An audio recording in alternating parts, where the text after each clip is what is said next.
अस्सलाम वालेकुम दोस्तों। Advocate Abbas Hussain legal eyes YouTube channel से आपसे मुखातिब हूँ। आज हम एक बहुत ही अहम टॉपिक डिस्कस करने लगे हैं और वो है वरासत का कानून।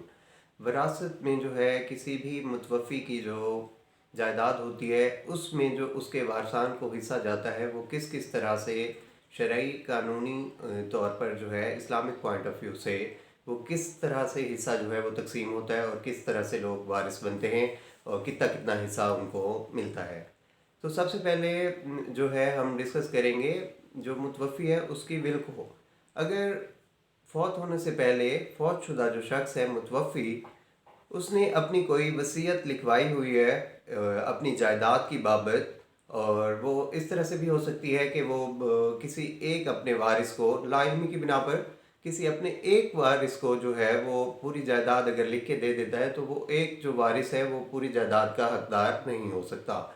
उसकी वजह ये है कि जो विल है उस पर 1/3 जो है मुतवफ़ी की जो मर्ज़ी है और जो उसकी विल है उसके मुताबिक उस पर अमल दरामद होगा, लेकिन वो 100% जो है उस पर अमल दरामद नहीं होता।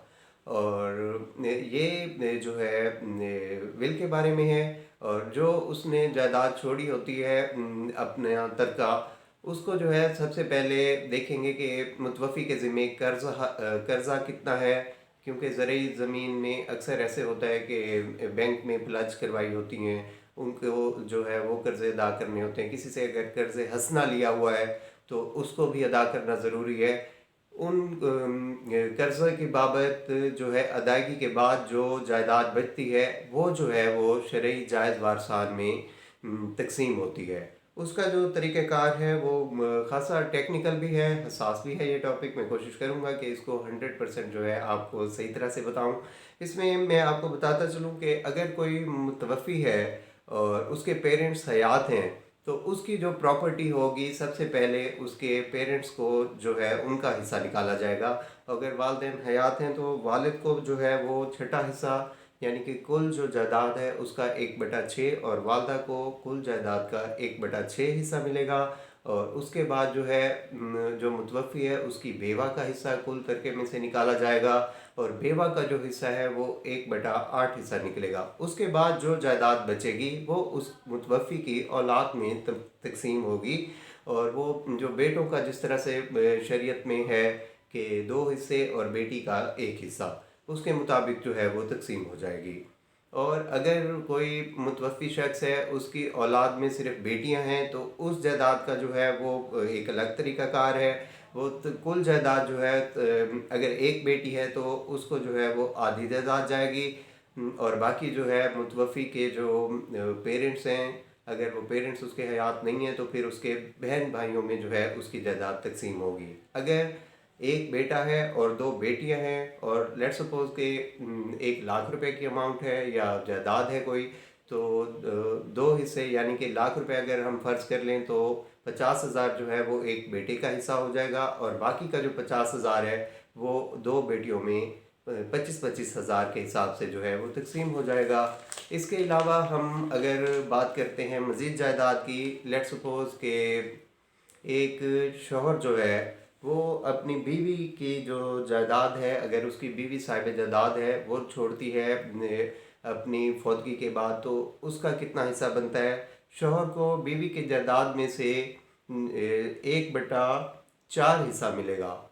और अगर उनकी औलाद होगी, अगर औलाद नहीं होगी तो बीवी की जायदाद में से शौहर जो है वो आधा हकदार होगा, यानी कि कुल जायदाद का आधा हिस्सा जो है वो शौहर को चला जाएगा। और अगर उसकी मुतवफ़िया जो बीवी है उसके अगर पेरेंट्स हयात हैं तो बाकी का जो आधा जायदाद का हिस्सा है वो उनके पेरेंट्स में तकसीम होगा। अगर पेरेंट्स हयात नहीं हैं तो फिर उसके बहन भाइयों में वो जायदाद तकसीम होगी। इसके अलावा मैं आपको बताता चलूँ कि अगर एक शख्स कोई फौत हो जाता है, वो मैरिड है और उसकी औलाद ना हो, तो फिर जो है वो बीवी को उसका हिस्सा मिलेगा 1/4।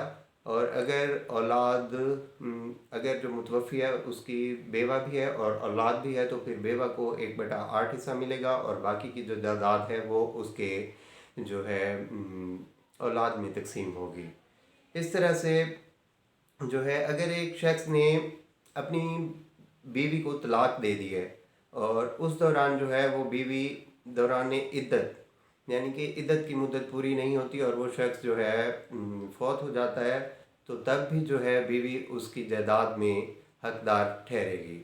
इस तरह से जो है शरीयत का ये बहुत ही एक वाज़ेह सा जो है वो कानून है और कुरान और सुन्नत के ये मुताबिक है, इससे बिल्कुल इसका कोई मुतसादिम नहीं है। बाज़ औक़ात जो है शरई कानून पे भी कुछ लोग एतराज़ करते हैं, जिस तरह से कुछ लिबरल लोग हैं जस्ट लाइक मार्वी सरमद की तरह की जो ख़वातीन हैं वो कहती हैं कि भाई औरत को जो है जायदाद में बेटे से आधा हिस्सा क्यों दिया जाता है।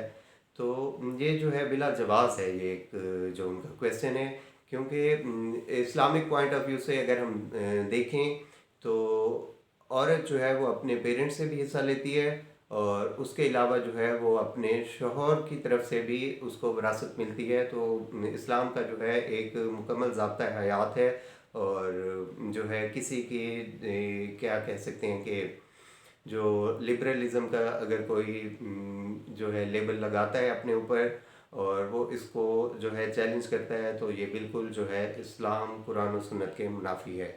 इसके बाद मैं आपको बताता चलूँ कि इस्लाम में जो है वो आग जो कर देना होता है कि किसी ने पेरेंट्स ने किसी अपने बेटे को उसके किसी भी नापसंदीदा फेल की वजह से अगर वो आग कर देते हैं, तो जायदाद में जो है वो आग का इस्लाम में कोई कंसेप्ट नहीं है। आग जो है आप उससे मामलात से तो आग कर सकते हैं कि उससे कतई ताल्लुक़ कर लें, लेकिन जायदाद से आप नहीं आग कर सकते। उसकी वजह यह है कि जब कोई शख्स फौत हो जाता है और उसने अखबार इश्तिहार दे के अपने किसी बेटे को आग किया होता है, किसी बेटी को नाफरमानी की वजह से अगर आग किया होता है, तो जायदाद से उसका हक ख़त्म नहीं होता। शरीयत जो है इस बात की इजाज़त नहीं देती कि किसी जायज़ वारिस को जो है आप इस तरह से महरूम करें। इसके अलावा हम डिस्कस करते हैं कि जो एक करीबी रिश्तेदार है, अगर दादा बाप हयात हों और उनमें से एक कोई लड़का फौत हो जाता है, उसका वालिद भी हयात है, उसका जो है वो दादा भी हयात हो, तो वालिद जो है उसकी जायदाद में हिस्सेदार ठहरेगा, लेकिन जो उसका दादा है मुतवफ़ी का वो उसकी जायदाद में हकदार नहीं होगा।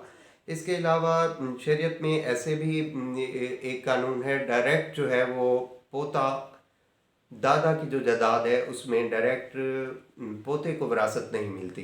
ये शरीयत का एक कानून है, लेकिन इसको जो है मुस्लिम फैमिली लॉ ऑर्डिनेंस 1961 जो है उसमें जो उसका सेक्शन 4 है उसके तहत जो है इसमें जो तब्दीली हुई थी, तो उसके तहत जो है पोता भी डायरेक्ट दादा की जायदाद में हिस्सेदार होता है। अगर इस बात को जो है वो अगर डिनाई करते हैं, अगर वो कोर्ट में जाके इस तरह से जो चीज़ें हैं वो प्रोसेस करना पड़ता है, तो दादा को चाहिए कि वो जो है किसी और तरीके से भी बहुत से ऐसे वेज़ हैं जिस तरह से तमलीक कर सकते हैं, गिफ्ट कर सकते हैं। तो दादा अपनी हयाती में, अपनी ज़िंदगी में अपने मुतवफ़ी जो बेटे की औलाद है यानी कि उसके पोते और पोतियाँ, तो उनको जो है वो अपनी ज़िंदगी में उनका शेयर दादा अदा कर सकता है। इसके अलावा जो है तकरीबन मेरा ख़्याल है कि मैंने तमाम जो विरासत के जो कानून है उसको तकरीबन सम अप करने की कोशिश की है।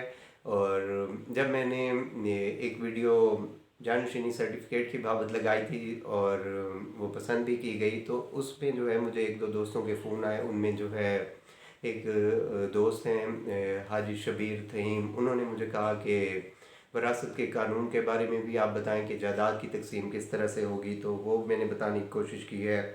इसके अलावा जो है बाकी अगर आपका कोई क्वेश्चन है इस बाबत तो आप मुझसे पूछ सकते हैं और आपको इंशाल्लाह उसका जो है शरई तौर पर और कानूनी तौर पर अच्छा जवाब मिलेगा। अगर आपने मेरा चैनल सब्सक्राइब नहीं किया तो आप मेरा चैनल सब्सक्राइब कर लें। आज की वीडियो में बस इतना ही। हम फिर मिलेंगे एक नए कानून के साथ, नई आगाही के साथ, एक अच्छी वीडियो के साथ। बहुत शुक्रिया। अल्लाह हाफिज़।